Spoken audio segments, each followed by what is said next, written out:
आप देख रहे हैं आज का मुद्दा। मैं हूं प्रवीण तिवारी और आज का मुद्दा है वो मुद्दा जिस पर पूरे मुल्क में इस वक्त जमकर सियासत हो रही है। हम बात कर रहे हैं बीफ की। दादरी में अखलाक और हिमाचल में एक और शख्स की हत्या की वजह से बीफ पर आरोप प्रत्यारोप का दौर चल रहा है। गौमांस पर मचे सियासी घमासान के बीच जम्मू कश्मीर के निर्दलीय विधायक इंजीनियर रशीद ने बीफ पार्टी का आयोजन कर इस सियासत को और हवा दी थी। लेकिन इस बीच All India Personal Law Board के सदस्य रशीद फिरंगी महली ने साफ कर दिया कि पैगंबर साहब भी गौमांस के सख्त खिलाफ थे। आज हमारे साथ इंजीनियर रशीद भी होंगे, साथ ही फिरंगी महली साहब भी चर्चा में जुड़ेंगे। अगले 1 घंटे तक हम गौमांस को लेकर हो रही सियासत और उसकी हकीकत पर बात करेंगे, लेकिन पहले देखते हैं ये खास रिपोर्ट।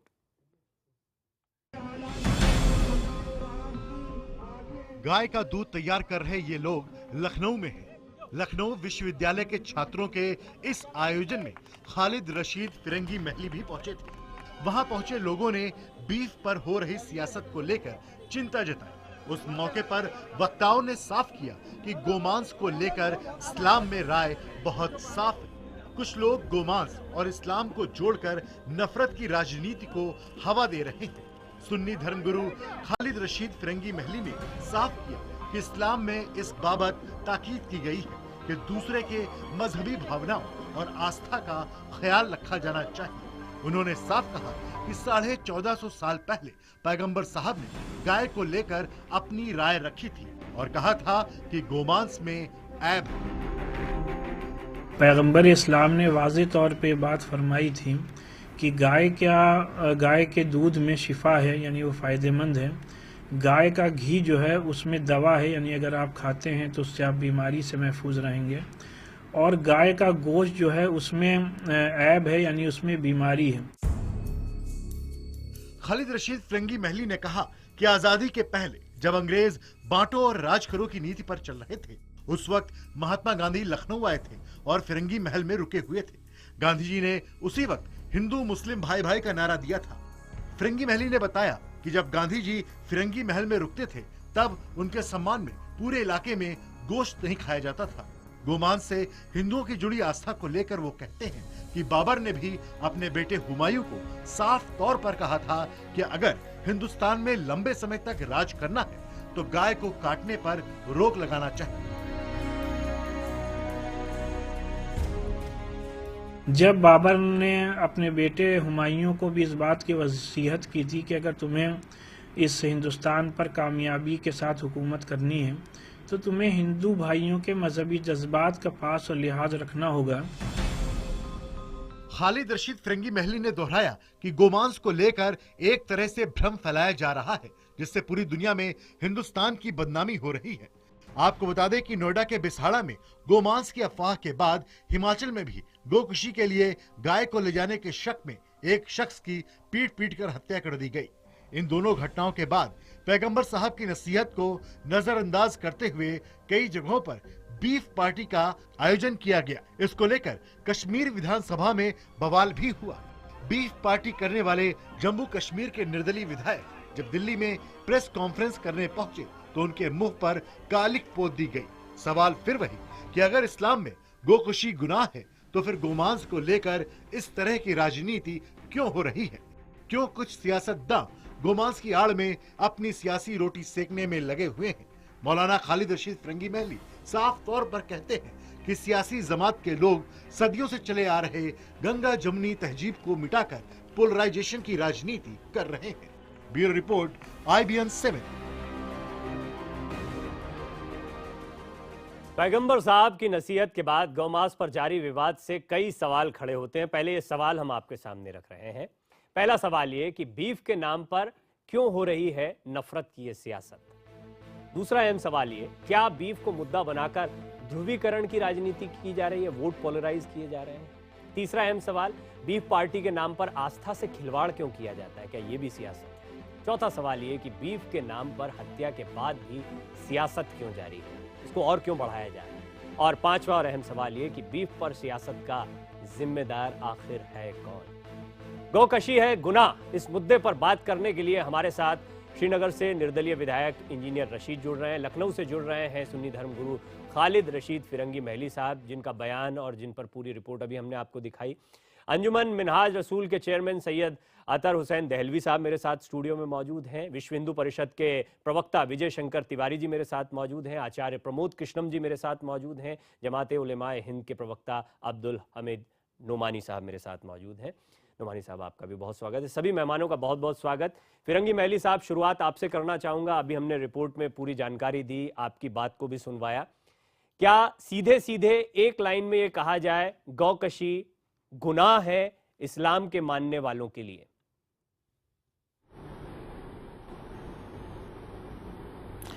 यहाँ गुनाह सवाब की बात नहीं कही जा रही। यहाँ बात ये कही जा रही है कि जब हमारे हिंदू भाइयों की उसमें आस्था है और तो उन लोगों के मजहबी आस्था और उन लोगों के मजहबी जज्बात का ख्याल और लिहाज रखते हुए मुसलमानों को चाहिए कि गाय को ज़बह करने से और गाय के गोश्त को इस्तेमाल करने से वो परहेज़ करें। और इससे जाहिर सी बात है एक अच्छा मैसेज पूरे मुल्क में, पूरी दुनिया में जाता है। और लेकिन इन सब चीज़ों पर किसी तरीके के वायलेंस और तशद्दुद को भी सही करार नहीं दिया जा सकता। लेकिन अभी हमने सुना, आपने कहा पैगंबर साहब ने ये कहा है कि गाय का गोश्त नहीं खाना चाहिए। ये जरा समझना चाहेंगे क्योंकि इसको लेकर जहन में यही आ रहा है कि गुनाह है गोकशी। नहीं, गुनाह और सवाब की बात नहीं कही। बात ये कही गई कि पैगंबर इस्लाम सल्लल्लाहु अलैहि वसल्लम ने जो बात फरमाई थी उसका मतलब ये था कि गाय का जो दूध है और उसका जो घी है वो इस्तेमाल करना सेहत के लिए फ़ायदेमंद है। और गाय के गोश्त में जो है वो ऐब है, बीमारी है, उसका गाय का गोश्त इस्तेमाल ना करना यानी इंसान की सेहत के लिए ज़्यादा फ़ायदेमंद है। और ये बात जो कही गई है कि गाँवकशी से मुसलमान परहेज़ करें, उससे अपने आप को दूर रखें, वो जाहिर बात है हिंदुस्तान के प्रीटेक्स्ट। ठीक है, जरा थोड़ा और समझ लेते हैं, मेरे साथ नोमानी साहब और दहलवी साहब भी यहाँ पर मौजूद हैं। नोमानी साहब, ऐब है का मतलब गलत है? मतलब अगर पैगंबर साहब किसी चीज को, पहले तो आप ये बात से इत्तेफाक रखते हैं, और दूसरा क्या ऐब है तो मतलब जिसको पैगंबर साहब ने ऐब कह दिया उसके बाद कैसे कोई मान लेगा? देखिए, इस्लामी शरिया में बहुत सी चीज़ों की अनुमति होती है और हमारे यहाँ सिद्धांत है जिसको उसूल फ़िक़ा बोलते हैं। हम लोगों ने चूँकि दारुल देवबंद में तालीम हासिल की है और शिक्षा दीक्षा है हम लोगों की वहाँ से, तो हम लोगों ने ये सब पढ़ी। तो इस्लामी शरिया में जिन चीज़ों की अनुमति है उस पर जो है अगर कोई आदमी अमल नहीं कर रहा है, व्यवहार में नहीं ला रहा है, तो वो गुनाह नहीं है, वो उसमें छूट होती है। चूँकि जो है वो इस्लाम जो है कि इंटरनेशनल जो है वो धर्म है, तो किसी एक जगह से जोड़ के नहीं देख सकते हैं। तो लेकिन हुजूर सल्लल्लाहु अलैहि वसल्लम ने ये फरमाया है, खालिद रशीद फिरंगी महली जो कह रहे हैं वो सही है वो। और ये हदीस जो है, हदीस की हम इंटरनेशनल लेवल पर ना जाए, हम हिंदुस्तान की बात करें तो क्या इसको ऐसे समझा जाए गुनाह है गोकशी? नहीं, गुनाह की बात नहीं है, लेकिन यह है कि वो गोश्त खाने का न आदेश है और न कोई आर्डर है। और चूंकि यहाँ का ऐसा संदर्भ है कि भारत जो है कृषि प्रधान देश है, तो मैं ये मानता हूँ शरीयत की रोशनी में और यहाँ भारत के जो है वो संदर्भ में कि यहाँ जो है ज्यादा जरूरत जो है हमको जो है वो दूध और मक्खन और जो है वो घी की है। हिंदुस्तान, तो अगर आदमी इसको जो है वो छोड़ देता है तो इसमें जो है वो गलत क्या है? ठीक है, तो ठीक है, फिर इंजीनियर साहब के पास चलते हैं क्योंकि उनके कई बयान आते रहे जो चर्चा में रहे। इंजीनियर साहब, अभी आपने सुना फिरंगी महली साहब ने क्या कहा है, नोमानी साहब ने क्या कहा है, मेरे साथ इस्लाम के और स्कॉलर्स भी मौजूद हैं, उनसे भी हम बात करेंगे।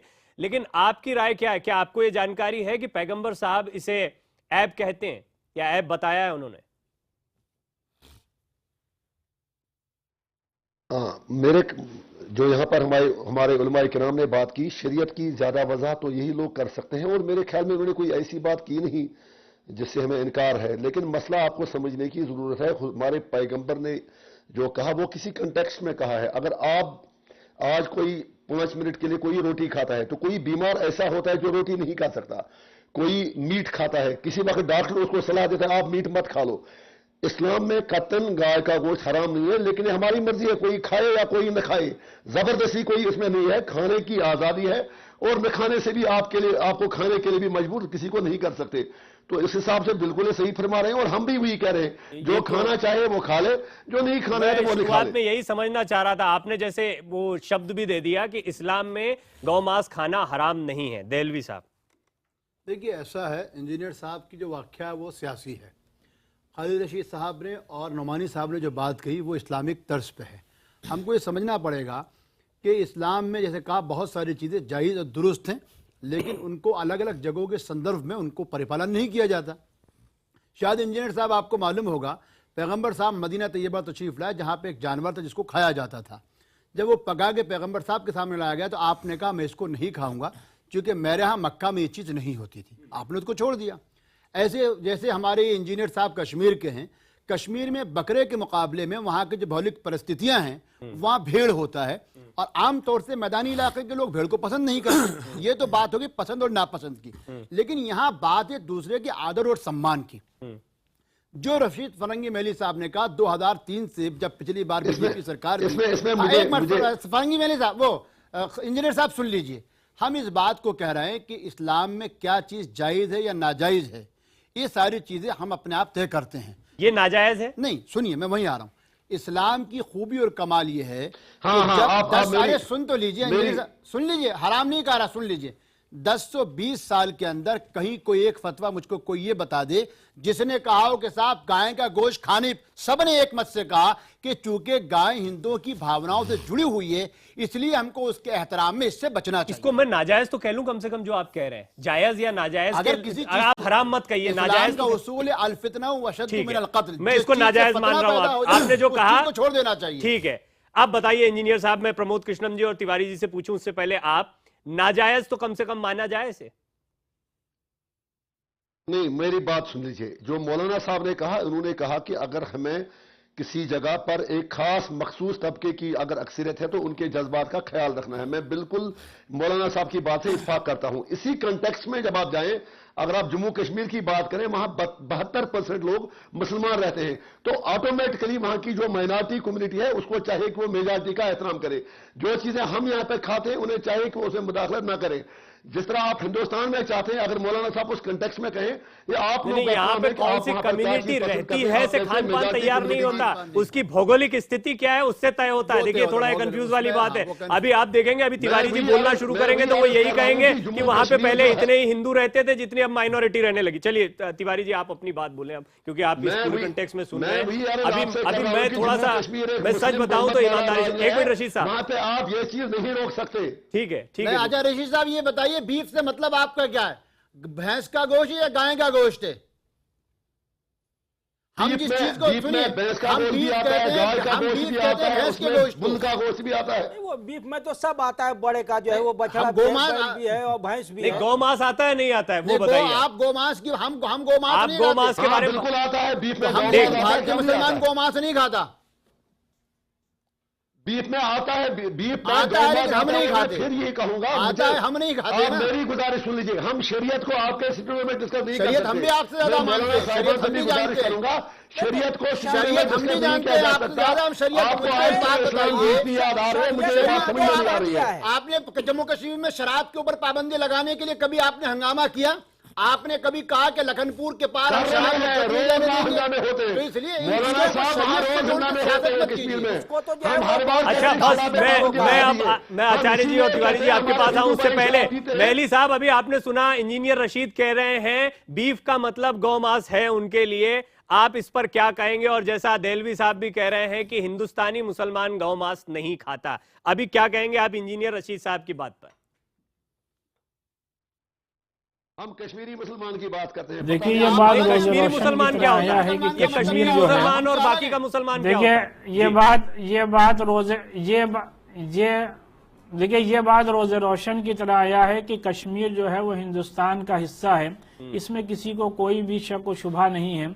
लिहाजा हिंदुस्तान में जहाँ पर कि हिंदू और मुसलमान दोनों बड़ी तादाद में रहते हैं, तो हम लोगों का ये फरीज़ा है कि हम लोग हिंदुओं के मजहबी जज्बात का लिहाज रखें और हिंदुओं का ये फरीज़ा है कि मुसलमानों के मजहबी जज्बात का लिहाज रखें।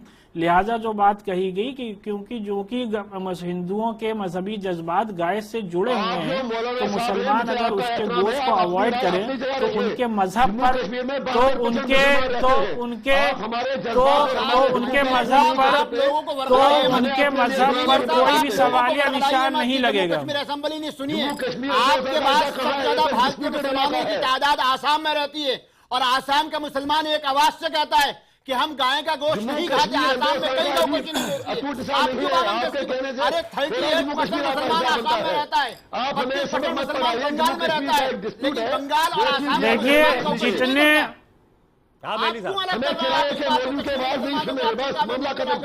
जितने मुसलमान चुनाव जीतने की बातें नहीं सुनी है। आप कौन होते हैं फतवा देने वाले? ये किराए के मोदी की बातें में नहीं सुनी है। जम्मू कश्मीर में 1 लाख लोग मरते हैं। आप कौन होते हैं फतवा देने वाले, हलाल को हराम करार देने वाले? हमें आपसे सबक नहीं सीखना है। कश्मीर में 80,000 लोग मर गए, आपने क्या बात की? कश्मीर में 80,000 लोग मर गए, आप किराए के मौलवी ने एक भी बार बात नहीं की। आप पता नहीं नरेंद्र मोदी जी से सोनिया गांधी के पाँव पर रोज पड़ते रहते और भी सरकारी फुतवे हम आपको तो आप क्या कह रहे हैं कि आपकी जो समस्याएं हैं, आपके समस्याओं का निदान आप बीफ पार्टियों से कर देंगे?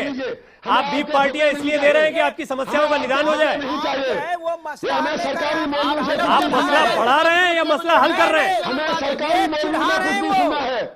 आप अपने मुद्दे को जिंदा रखने की हर कोशिश करते हैं। हाँ, ये जो आपने शब्द का इस्तेमाल किया, क्या आप बढ़ाकर अपनी राजनीति कर रहे हैं? आप बढ़ाकर राजनीति कर रहे हैं कश्मीर में, लोगों को आप उकसाना चाहते हैं। राजनीति की बात नहीं है, अपमान कर रहे ये बात इंसानियत की है। 80,000 लोग मर गए मौलाना साहब, कि उसका आप सरनेम मोदी जी मोहम्मद को खुश शफी करने के लिए होता है, पता नहीं उसके दीन नाम की के भी साथ अपनी पंडित तरबियत होता है। निकाल आप लेते क्या हैं। कश्मीरी ठीक है, मुसलमानों को बेच ठीक रहे है। हैं? हुए किस दर्जा फकीराने हरम बेतौफीक खुद बदलते नहीं, कुरान को बदल देते हैं। हम नहीं बदलते, आप बदल रहे हैं। कुरान को आप कौन नहीं बदल बदलते, सकता है? अल्लाह का खुद मतलब नहीं आजादी बदलते, होता है, कुरान को बदल देते हैं। ये सरकारी ठीक है, रुकिए, चलिए इंजीनियर रशीद साहब एक मिनट रुकिए, एक मिनट रुकिए, नोमानी साहब एक मिनट रशीद, नोमानी साहब एक मिनट, आप आपकी बात को भी रखेंगे। तिवारी जी, अभी आपने बात सुनी, हम दो तरीके से बात को देख रहे हैं। एक इस्लाम के जानकार कह रहे हैं, एक सियासतदां कह रहा है जिसकी अपनी सियासत है कश्मीर में। अभी आप इस पूरे मसले को किस नजर से देखते हैं इस बातचीत में? जो आपकी राय है। पहले मुसलमान हूं, फिर मैं सियासतदान हूं। प्रवीण जी, आप तो आपने क्या कहा मौलवी साहब से, अभी सब देश सुन रहा है, उसको मैं रिपीट करने की जरूरत ही नहीं है। आप मुसलमान भी कह रहे हैं खुद को। कुछ नहीं सुनी है। आपने शुरुआत में कहा कि आप इन लोगों का एहतराम करते हैं, इन लोगों की बातों को तवज्जो देते हैं, उसके बाद में यहाँ पे कुरान सरकारी मौलवी की। अरे इंजीनियर साहब रुक जाओ, आप तो देशद्रोही जैसी बात करते हैं, आप हैं भी हैं और करते भी हैं। सारा देश के विरुद्ध बात करते हैं आप, और आपके ऊपर भी स्याही पोती गई थी, ये पहला कदम है। इसके आगे क्या होगा ये भगवान जाने। देखो एक बात समझ लो इंजीनियर साहब, भारत का जो हिंदू समाज है वो बहुत सहिष्णु है, और उसकी अभी जो चर्चा हो रही थी सारा देश देख रहा है और मैं भी देख रहा हूँ। हम ये मानते हैं कि भारत जो मुसलमान है उसने अपने पूर्वज नहीं बदले, उसने केवल अपनी पूजा पद्धति बदली है। और चूंकि भारत की जो मान्यता है, भारत की परंपराएं हैं और भारत को जो इतिहास है उसमें गाय को मां का दर्जा देते रहे, गाय को पूज्य मानते रहे, और उसके पीछे कारण है ये कोई जादू टोने की बात नहीं है। गाय भारत के लोगों का पालन पोषण करती रही है। ये भारत, ये जो गांव है, गांव गाय से है। अगर गाय नहीं रहेगी तो गांव नहीं रहेंगे। और इंजीनियर साहब एक बात समझ लीजिए, भारत के जो किसान आत्महत्या कर रहे हैं उनके हत्यारे वो लोग हैं जो खुले में बोल करके और पूरा प्रतिष्ठित करके कहते हैं मैं गौमांस खाता हूं। जो किसान आत्महत्या कर रहे हैं उन किसानों की आत्महत्या के दोषी हैं वो लोग। अभी आज एक बहुत सार्थक चर्चा शुरू हुई है IBN-7 में, और मैं IBN-7 को इस बात का धन्यवाद करना चाहता हूं कि एक महीने से मैं देख रहा हूं गाय को लेकर एक विध्वंसक बातें हो रही हैं, और ऐसी बातें हो रही जिससे गाय कटे, गाय बचे नहीं। लेकिन मुझे लगता है ये शुरुआत है कि गाय बढ़े, गाय बचे। ये शुरुआत क्या है मेरे भाई, आप कश्मीर में 80,000 लोग मरे, आपको गाय की पड़ी है? आज दुनिया ग्लोबल विलेज हो चुकी है, गाय की कदर हम भी करना चाहते हैं। पता है कि हमारे घर में भी कश्मीर गाय के पाली सारे जाती हिंदुओं है। को, कश्मीर के सारे हिंदुओं को निकालने वाले कौन? आप लोग नहीं है। मेरी गाय आपकी क्या लगती है? कश्मीर के सारे हिंदुओं को निकालने वाले आप लोग, घर लूटने वाले आप लोग, और आप बात करते हैं और खुले में गौमांस बेचते हैं। आप एक तरफ तो कह रहे हैं आपको गाय की पड़ी है, आप एक तरफ कह रहे हैं इंजीनियर साहब आपको गाय की पड़ी है। ऐसा लगता है सबसे ज्यादा गाय की आपको पड़ी है। गाय की सबसे ज्यादा किसी को पड़ी है तो वो आपको पड़ी है, और दूसरे सियासतदान जिनकी सियासत की रोटियां गाय से चल रही है। क्या आपको गाय की नहीं पड़ी है ज्यादा? सारी चीजें बचाने का हाँ, है। पूछिए। एक बात गाय को बचाना है। गाय भी किसको ज्यादा पड़ी है? उनकी बात नहीं करते हैं, इंजीनियर आप सिर्फ साहब, गाय के मेरे पीछे सवाल का पड़े जवाब दीजिए। इंजीनियर साहब एक सवाल का जवाब दीजिए। हमारा कहना यह है कि जम्मू कश्मीर, जिसको आप बार बार अलग करते हैं, जम्मू कश्मीर भारत कभी नहीं, और वहां के रहने वाले मुसलमान भी हमारा हिस्सा है, जिस तरह यहाँ के हिंदू और मुसलमान। मुझको ये बताइए, क्या बीफ पार्टी करने से कश्मीर के मुसलमानों के दर्द कम हो जाएंगे? क्या मैं मानता हूं अनंतनाग के जिस बच्चे के साथ उधमपुर में घटना हुई, उसको कोई नहीं कह सकता कि उसके साथ इंसाफ हुआ, उनको सजा मिलनी चाहिए। लेकिन जो ये चढ़ाने की बात है, बीफ पार्टी करने की बात, और आप जो ये 52% कहते हैं, इंजीनियर साहब भारत का जियोग्राफिया पढ़िए, आपके बाद आसाम और बंगाल के मुसलमान आप ज्यादा सहनशीलतावादी हैं, लेकिन वो कभी भी नहीं कहते कि हम गोमांस खाएंगे, हमारा धर्म उससे जुड़ा हुआ है। मौलाना साहब, हमें मालूम है आप दबे हुए हैं, आप किसकी भाषा बोल रहे हैं, आपके मुंह में किससे अक्षर है, किससे अल्फाज है, पाकिस्तान की भाषा बोल रहे हैं क्या? इंजीनियर रशीद साहब, आप पाकिस्तान की भाषा बोल रहे हैं? आप पाकिस्तान की भाषा बोल रहे हैं क्या? आप ये स्वीकार करिए कि आप पाकिस्तान की भाषा बोल रहे हैं? क्या इंजीनियर रशीद पाकिस्तान की भाषा बोल रहे हैं? पर ये सवाल खड़ा हो रहा है, मेहली साहब इस पर क्या कहते हैं और अक्षर इस पर क्या कहते हैं? एक ब्रेक के बाद, एक ब्रेक के बाद, पाकिस्तान की भाषा बोल रहे हैं।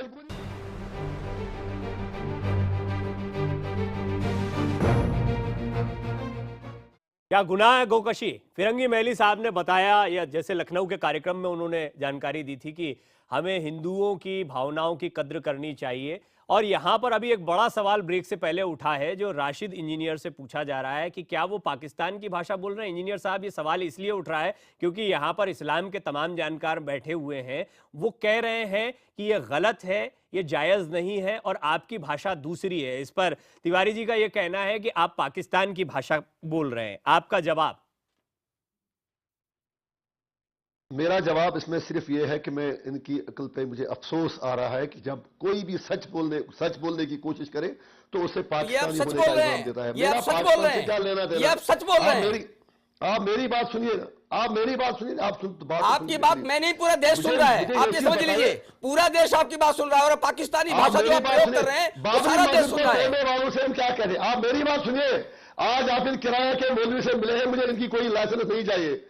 आप मेरी बात सुनिए, किराए के मौलवी बहुत हमने देखे। एक मिनट जबान सही करिए, बाबरी जबान अपनी सही करिए, बिल्कुल जबान अपनी सही करिए। आप क्या शर्मनाक बात कर रहे हैं? आप हमको किराए का, आपको शर्म आती नहीं आती? आप आदर सम्मान जानते हैं किसी का? आप अदब और एहतराम जानते हैं? अपने अलग बात कीजिए इंजीनियर साहब। इंजीनियर साहब, आपने निजी टिप्पणी करी है, आपने निजी टिप्पणी की है जो बेहद निंदनीय है। देखिए इस पैनल पर बैठा हर शख्स प्रतिष्ठित है और बहुत सम्मानित है। आपको कुछ तहजीब तमद्दुन है? कहीं से कुछ तहजीब तमद्दुन सीख के आप 3 मौलवियों को सरकारी मौलवी कह रहे हैं? सरकारी मौलवियों की बातें में नहीं सुनने। आप क्या पाकिस्तानी? चलिए, आपने ये एक बहुत बड़ा आपने इल्जाम लगाया। फिरंगी मेहली साहब आपने सुना, किराए के मौलवी कह रहे हैं राशिद इंजीनियर। ये किस तरह की राजनीति कर रहे हैं? एक मिनट नोमानी साहब, फिरंगी मेहली साहब,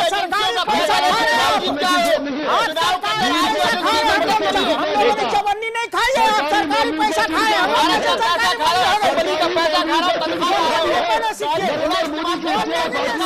मुसलमानों को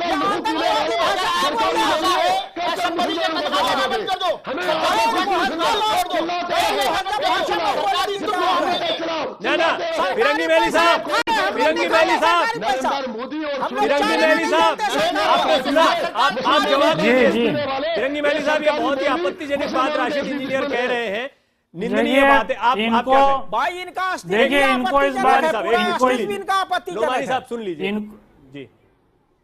सच बोलना आपको आपत्ति इनको इस बात का इल्म होना चाहिए कि कश्मीर से कहीं ज्यादा मुसलमान जो है, कश्मीर से कहीं ज्यादा मुसलमान उत्तर प्रदेश में रहता है और सरकार से जो है सैलरी ये लेते हैं, हम लोग सैलरी नहीं लेते। हम लोग एक मजहबी बात अपने मजहबी दायरे में रहते हुए कर रहे हैं। ये किस किस्म की आप अपना भूल जाते हो? सरकारी पैसे के साथ चुनाव देखिए राशिद इंजीनियर साहब, ये गाय का सहारा लेकर के आप हर कश्मीरी बोलिए मेहली साहब, Yes. पाकिस्तान आपका साथी था। देखिए, आपके गाय का मुल्क ये से मुद्दा निकला। बना करके जो एक अपनी इंडिपेंडेंट जो था। ये गाय का मुद्दा बना करके जो अपनी सियासत करना चाह रहे हैं, उसका क्या लेवल है, उसका इस बात का इनकी इस बात से अंदाजा हो जाता है। आप जिन लोगों ने आपने बहुत आपत्तिजनक बात की है। आप पहले तो ये बताइए राशिद इंजीनियर, क्या आप हिंदुस्तान का हिस्सा हैं? आप मानते हैं अपने आप को? तब तो आपसे आगे बात की जाए, तब तो आगे आपको पैनल में रखा जाए, सदन में रखा जाए। बिल्कुल भी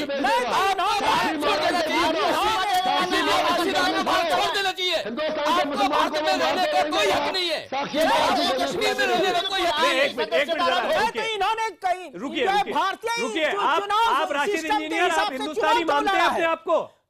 चुनाव तिथि जो है वो भारत ने जो तय की थी, उसके हिसाब से आपने चुनाव क्यों लड़ा? राशिद जो है भारत का हिस्सा नहीं है तो राशिद इंजीनियर क्या सिस्टम के हिसाब से क्यों चुनाव लड़ा है? राशिद इंजीनियर भारत के असूल पसीने की कमाई आप खा रहे हैं। पसीने की कमाई खा रहे हैं। आपको कश्मीर छोड़ करके पाकिस्तान जाना चाहिए, तुरंत जाना चाहिए। भारत सरकार आप क्या कह रहे हैं? आप क्या कह रहे हैं? आप क्या कह रहे हैं राशिद इंजीनियर? आप होश में बोल रहे हैं? ये बात पूरे होश में बोल रहे हैं? क्या है असेंबली में? ये पाकिस्तानी चुनावी सिस्टम आप राजनीति के किस स्तर पर जाकर बात कर रहे हैं? हमें बिल्कुल पसंद नहीं है। बस मामला खत्म। ये दास्तान में हमने बहुत सुनी है। हम पाकिस्तान क्यों जाए? हम यहाँ के देशद्रोहियों को बुलाते क्यों प्रवीण जी? ऐसे देशद्रोहियों को जो कश्मीर को स्वीकार करता है, ऐसे लोगों को भारत से बाहर भेजना चाहिए। देशद्रोही कहना भी गलत है। किसी के बारे में यह कहना कि आप किसी भी हिंदुस्तानी के बारे में यह कहना कि आप देशद्रोही हैं, किसी के भी हिंदुस्तानी के बारे में यह कहना कि आप पाकिस्तान चले जाएं, ये भाषा भी बिल्कुल गलत है। और इंजीनियर साहब को इस बात का इल्म होना चाहिए कि अगर वो विधायक हैं तो वो सरकार से सैलरी ले रहे हैं। हम लोग सैलरी नहीं ले रहे हैं। ये आप समन्वय भाषा बोल रहे हैं। ऐसे लोगों की कौन सी भाषा बोलनी चाहिए? आप इसको कोशिश करें। एक बात बोलिए, आप बात बोलिए कि ऐसे लोगों का क्या बर्ताव होना चाहिए। इन लोगों पर जो मेली साहब, ये बात यहाँ पर इसलिए होगी क्योंकि राशिद इंजीनियर खुद ये भाषा बोल रहे हैं। मत करते हैं और गाय में हमारे हिंदू भाइयों की आस्था है, उसकी हम कदर करते हैं। ठीक है, जो कश्मीर एक मिनट। अब चलिए हमारे साथ आचार्य प्रमोद कृष्णन भी मौजूद हैं। एक मिनट तिवारी जी, प्रमोद कृष्णन जी, आप बात सुन रहे हैं। यहाँ पर सियासत की जड़ क्या है वो भी समझ में आ रहा है। इस तरह से राशिद इंजीनियर इस्लाम के स्कॉलर्स जो कह रहे हैं उसके खिलाफ बात कर रहे हैं। अभी ये बातचीत से आपको क्या समझ में आ रहा है? हमारे यहाँ पर इस विवाद की जड़ में कौन? देखिए, मैं दो बातें बताऊंगा। एक तो हिंदुस्तान में मुझे कोई भी ऐसा मुसलमान नहीं मिला है जो ये कहता हो कि हम हिंदुओं के दिल को दुखाना चाहते हैं, और गाय अगर कटती है तो हिंदुओं का दिल वाकई दुखता है। मैं फिरंगी महली साहब का उनको याद दिला दूं एक वाकया कि गंगा के आंदोलन में मैं इनके घर गया था, तो इन्होंने मुझे बताया कि महात्मा गांधी यहाँ रुकते थे फिरंगी महल में, तो इस पूरे मोहल्ले में मुसलमानों के यहाँ अंडा भी नहीं खाया जाता था जब तक गांधी रुकते थे। तो ये तहजीब है और ये मान्यताएं हैं। इस्लाम क्या कहता है, पैगंबर साहब ने क्या कहा है, उससे इनका राशिद साहब का मुझे लगता है कोई लेना देना नहीं है। अगर पैगंबर साहब ये साफ साफ भी कह देते कि गाय को खाना, गाय को काटना नाजायज़ है, तब भी मुझे लगता है ये बिल्कुल वही काम करते जो इनके लिए फायदेमंद होता। इनकी सियासत को आप ये चीजें अपने पास ऐसा मत कहिए। इंजीनियर साहब कम से कम इतनी कम से एक सेकंड, इंजीनियर साहब आप अकेले ऐसे एमएलए नहीं हैं देश में जो मर्जी बोल रहे हैं। आप कम से कम सुनने का अपने शब्द वापस ले लीजिए। नहीं, मैं तो अपने शब्द वापस ले लूंगा अगर मैंने गलत कहा। अगर आप इतने ही अच्छे होते तो आपका इस देश में मुकाला नहीं होता। हालांकि मुकाला करने वालों की भी हमने मुखालफत की और हम उस तरीके का समर्थन नहीं करते। लेकिन मैं आज ये बड़े दुख के साथ कहना चाहता हूं कि आप पाकिस्तान के एजेंट हैं। हिंदुस्तान के अंदर खाते हैं, पीते हैं, नहाते हैं, धोते हैं। आप हिंदुस्तान में हिंदुओं की भावनाओं को तो छोड़ो, आपको जज्बातों से कोई लेना ही देना लेना नहीं है। आप ना हिंदू है ना मुसलमान है, और आप मुसलमान भी नहीं है, आप मुसलमान भी नहीं है, क्योंकि जो दूसरे मजहब के लोगों की इज्जत ना कर सके वो अच्छा मुसलमान नहीं हो सकता।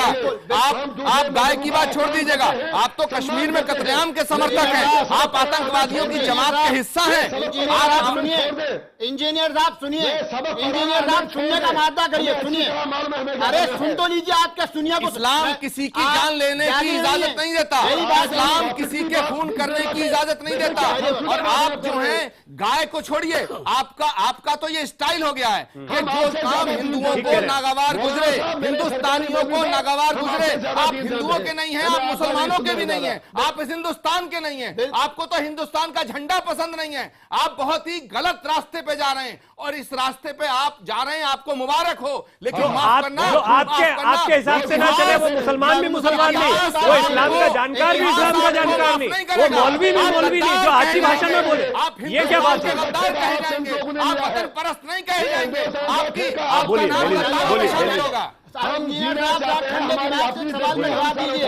अरे सुनिए, कोई नहीं सुन रहा आपको, अरे सुनिए ना आप ज्यादा। अरे ठंडे दिमाग से मुझको ये बात का जवाब दीजिए, आप कश्मीर के उन मुसलमानों की बेइज्जती कर रहे हैं जिनके यहाँ नंदा रशी और अलमदार कश्मीर नूरुद्दीन वली की इज्जत बराबर है।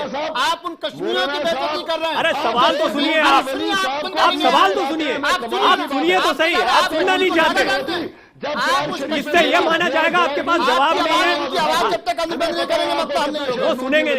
एक मिनट राशिद इंजीनियर साहब, आप जरा धैर्य के साथ, जरा पेशेंस के साथ सवाल सुनिए। अब देहलवी साहब, देखिए मैं संक्षेप में कहूंगा, आप पूरी दुनिया आपको देख रही है, आप कश्मीर की नुमाइंदगी करते हैं। वो कश्मीर जो कश्मीरियत सूफीज्म, जहां पे अलमदार कश्मीर को नूरुद्दीन वली को नंदा ऋषि कहते हैं, जहां शंकराचार्य की पहाड़ी पे देगे देने वाले निजाम हैदराबाद थे, जहां पे शिवरात्रि की पूजा के लिए मुसलमान हिंदू पंडितों को हदिया बेचते हैं, आप उस कश्मीर में बैठकर, जब जिस जगह अमरनाथ को खोजने वाला को हिंदू ब्राह्मण नहीं था, अमरनाथ की पवित्र गुफा को ढूंढने वाला मुसलमान था, और अब भी जो दूसरी में आप उस कश्मीर की बेइज्जती कर रहे हैं जहां पे शाहजहां शरीफ के अंदर कोई नहीं बनाया जाता, आप उसकी बेइज्जती कर रहे हैं। सुनिए, जो हिंदुस्तान को हिंदू देश बनाना चाहते हैं, अरे आप कौन, किसकी ताकत है? हिंदुस्तान है, ये पाकिस्तान नहीं है। आपने तब एक भी लफ्ज बोला यहाँ पे इंकलाब होता है, यहाँ सोनिया गांधी होते हैं, नरेंद्र मोदी होता है, सरकारी किसी की जागीर नहीं, सबका ही आपने एक भी लफ्ज बोला, आपने एक भी लफ्ज बोला तब।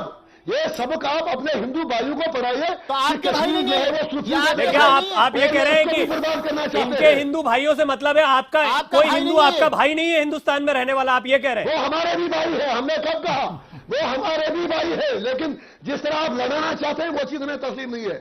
राशिद इंजीनियर साहब, हिंदू हो या मुसलमान हो, जो गलत करेगा वो गलत है, और उसकी गलती को भी वैसे ही बेनकाब किया जाएगा।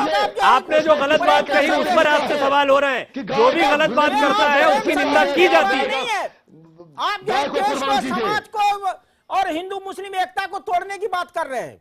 इस देश ने एपीजे कलाम को अपना नायक माना है, इस देश ने अशफाकुल्लाह खान को अपना नायक माना है, इस देश ने अब्दुल हमीद को अपना नायक माना है। ये बात समझना चाहिए आप लोग।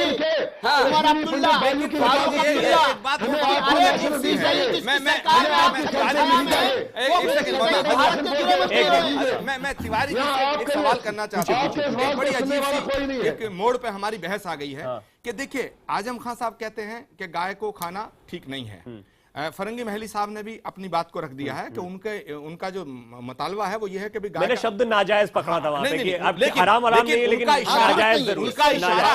उनका इशारा है कि जिस बात को करने से हिंदुओं की भावनाओं को ठेस लगे वो नहीं करनी चाहिए। मगर मैं अब ये इनसे पूछना चाहता हूं कि इस देश के अंदर जब सारे लोग कह रहे हैं कि गाय को काटने पर पाबंदी लगा दी जाए, तो क्यों नहीं है राष्ट्रीय कानून लेके आ जाए? कानून क्यों नहीं बनता है? क्या गुनाह है गोकशी?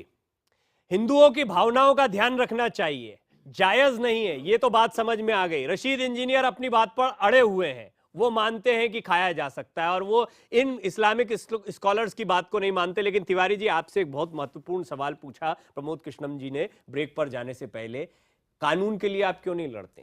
कानून बना दीजिए, हर जगह बैन होना चाहिए, उसके बाद जो गैर कानूनी काम करे उसे। और इन्होंने ये बात एजेंडे में कही थी, मैनिफेस्टो में कही थी, बीजेपी ने ये कहा था कि अगर हमारी सरकार पूर्ण बहुमत से आएगी तो हम गायों को काटने ठीक है, अभी बीजेपी तो नहीं, लेकिन विश्व हिंदू परिषद इसको एक ही भारत सरकार जितनी हमारी है उतनी ही आचार्य जी की है अरे जब और ये उतनी जब- नोमानी जी की है और उतनी देलवी जी की है।